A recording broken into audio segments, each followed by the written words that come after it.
Assalamualaikum warahmatullahi wabarakatuh, sahabatku semua, salam penyuluh hukum.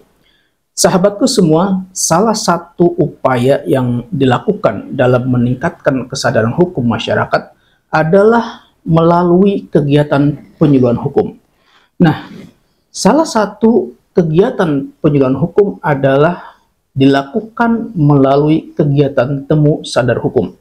Yang dimaksud dengan temu sadar hukum adalah pertemuan berkala antara anggota dalam satu keluarga sadar hukum atau kadarkum, atau antara kadarkum yang satu dengan kadarkum lainnya, atau antara kadarkum yang satu dengan kelompok lain yang ada dalam masyarakat. Penyuluhan hukum dalam bentuk temu sadar hukum ini dapat dilaksanakan dalam berbagai bidang hukum seperti hukum perdata, hukum pidana, hukum tata negara, maupun hukum administrasi negara.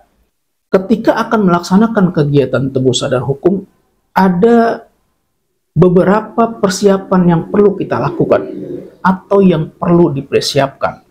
Di antaranya yaitu pertama, menentukan topik. Kedua, menentukan tujuan. Ketiga, mengenali situasi audiens. Keempat, menyusun materi. Kelima, kita menentukan pendekatan yang digunakan. Pendekatan ini bisa menggunakan pendekatan sebagaimana yang diatur dalam pola penyuluhan hukum, yaitu menggunakan pendekatan peka. Peka berarti persuasif, edukatif, komunikatif, dan akomodatif. Kemudian persiapan yang keenam yaitu menyusun slide atau materi. Ketujuh, latihan. Nah, latihan ini berfungsi membuat percaya diri, mampu menyesuaikan materi dengan waktu, dan akan menemukan cara terbaik dalam menyampaikan presentasi. Dan yang kedelapan, kita membuka presentasi. Kegiatan temu sadar hukum ini sendiri diselenggarakan dengan tujuan untuk meningkatkan pemahaman anggota kadarkum tentang hukum, memotivasi anggota kadarkum dan anggota masyarakat tentang perlunya memiliki kesadaran hukum, kemudian juga memotivasi anggota kadarkum dan masyarakat untuk meningkatkan wawasan di bidang hukum. Kemudian untuk peserta temu sadar hukum sendiri terdiri atas sesama anggota kadarkum, anggota kadarkum yang satu dengan anggota kadarkum yang lain, antara anggota kadarkum dengan kelompok lain yang ada dalam masyarakat. Sedangkan materi temu sadar hukum yang disuluhkan bisa meliputi tentang peraturan perundang-undangan tingkat pusat maupun tingkat daerah dan norma hukum. Materi yang disuluhkan ini ditentukan berdasarkan hasil evaluasi, berdasarkan peta permasalahan hukum, kepentingan negara, dan kebutuhan masyarakat dalam bentuk naskah dan ceramah, dan permasalahan hukum yang secara spontan timbul dalam kegiatan temu sadar hukum. Kemudian untuk topik temu sadar hukum sendiri yang akan diangkat saat temu sadar hukum bisa menyesuaikan dengan isu-isu yang sedang berkembang dalam masyarakat. Sedangkan kelompok sasaran temu sadar hukum harus disesuaikan dengan kebutuhan dan isu yang berkembang untuk terciptanya masyarakat sadar hukum, antara lain keluarga, sekolah, masyarakat, institusi pemerintah, maupun institusi swasta. Nah, ketika melakukan kegiatan temu sadar hukum, ada pendekatan yang seperti tadi saya sampaikan yang harus digunakan, yaitu menggunakan pendekatan peka sebagaimana yang diatur di dalam pola penyuluhan hukum, yaitu pendekatan peka yang berarti persuasif, edukatif, komunikatif, dan akomodatif. Persuasif ini maksudnya adalah penyuluh hukum dalam melaksanakan tugasnya harus mampu meyakinkan masyarakat yang disuluh sehingga mereka tertarik dan menaruh perhatian serta minat terhadap hal-hal yang disampaikan oleh penyuluh. Sedangkan edukatif maksudnya adalah bahwa penyuluh hukum harus bersikap dan berperilaku sebagai pendidik yang dengan penuh kesabaran dan ketekunan untuk membimbing masyarakat yang disuluh ke arah tujuan penyuluhan hukum. Pendekatan komunikatif berarti bahwa penyuluh hukum harus mampu berkomunikasi dan menciptakan iklim serta suasana sedemikian rupa sehingga tercipta suatu pembicaraan yang bersifat akrab, terbuka, dan timbal balik. Kemudian pendekatan akomodatif.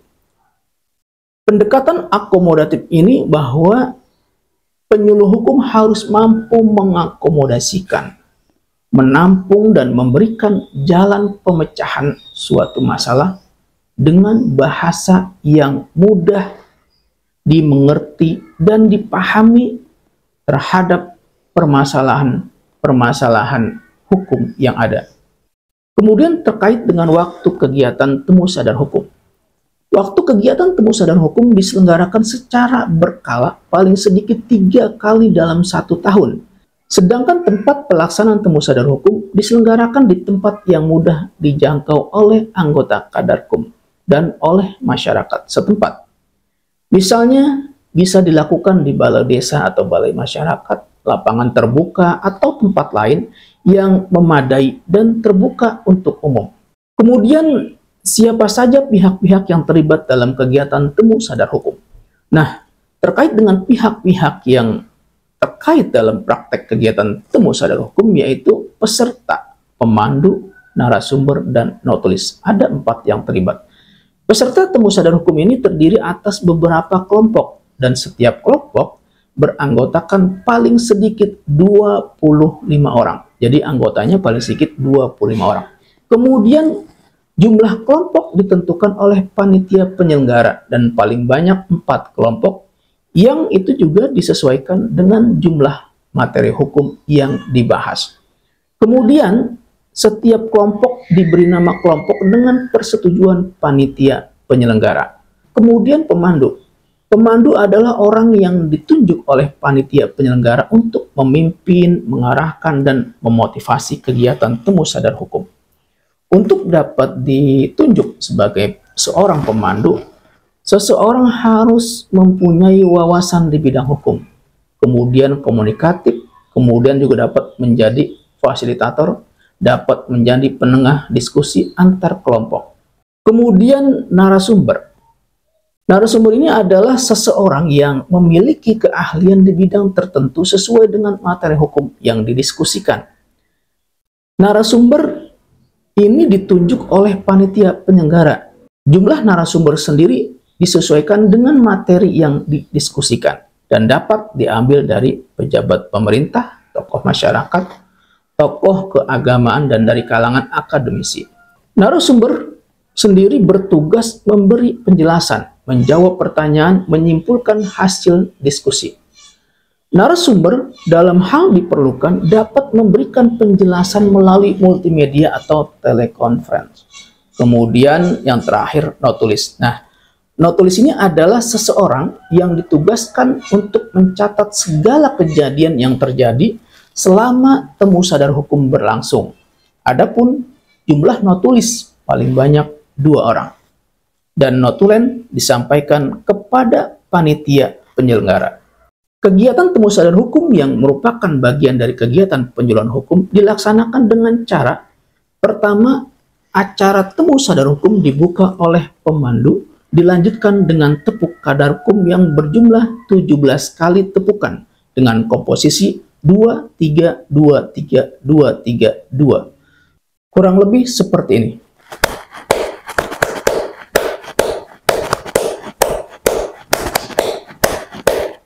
Inilah tepuk kadarkum yang dengan komposisi 2-3-2-3-2-3-2. Kemudian yang kedua, pemandu mempersilahkan setiap kelompok untuk memperkenalkan kelompoknya. Dilanjutkan untuk menampilkan yel-yel yang diciptakan sendiri oleh kelompok. Ketiga, pada putaran pertama, pemandu mempersilahkan kelompok pertama untuk mengemukakan persoalan dengan materi yang telah ditetapkan oleh pemandu. Keempat, setelah kelompok pertama mengemukakan persoalan, pemandu mempersilahkan kelompok berikutnya untuk menanggapi persoalan yang kelompok pertama. Kelima, pemandu kemudian menyerahkan persoalan yang telah didiskusikan kepada narasumber untuk memberikan penjelasan atau jawaban.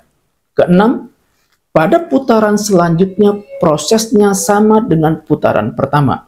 Pemandu mempersilahkan kelompok-kelompok yang mendapat giliran mengajukan persoalan, kemudian ditanggapi oleh kelompok yang lain, dan selanjutnya diberi penjelasan dan jawaban oleh narasumber.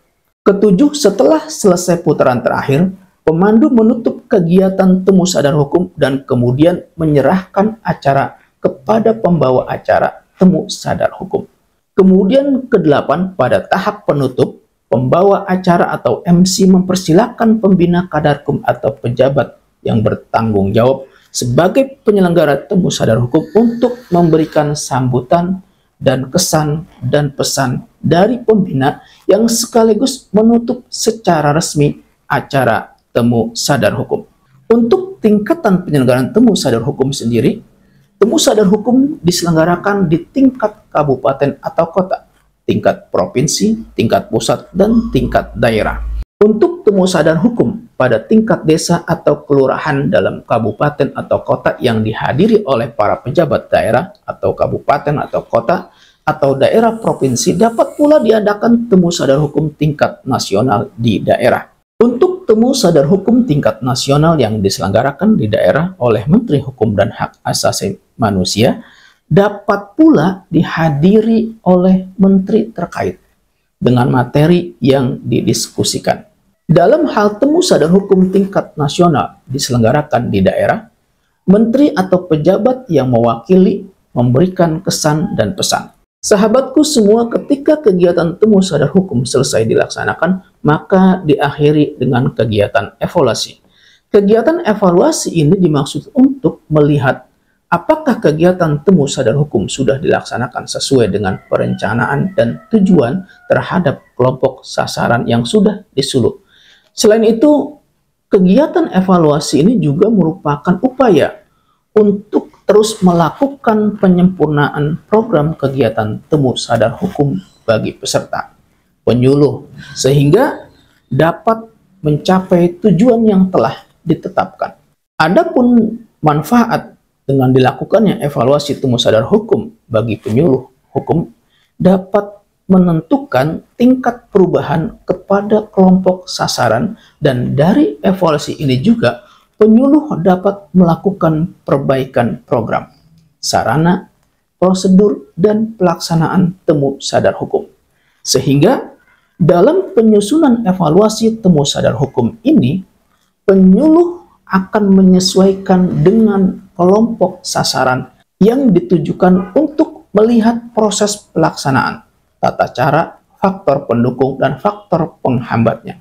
Evaluasi penyelenggaraan temu sadar hukum sendiri dilakukan oleh penyuluh hukum secara terus-menerus untuk mengurangi masalah yang dapat menghambat pencapaian tujuan dan keberhasilan temu sadar hukum.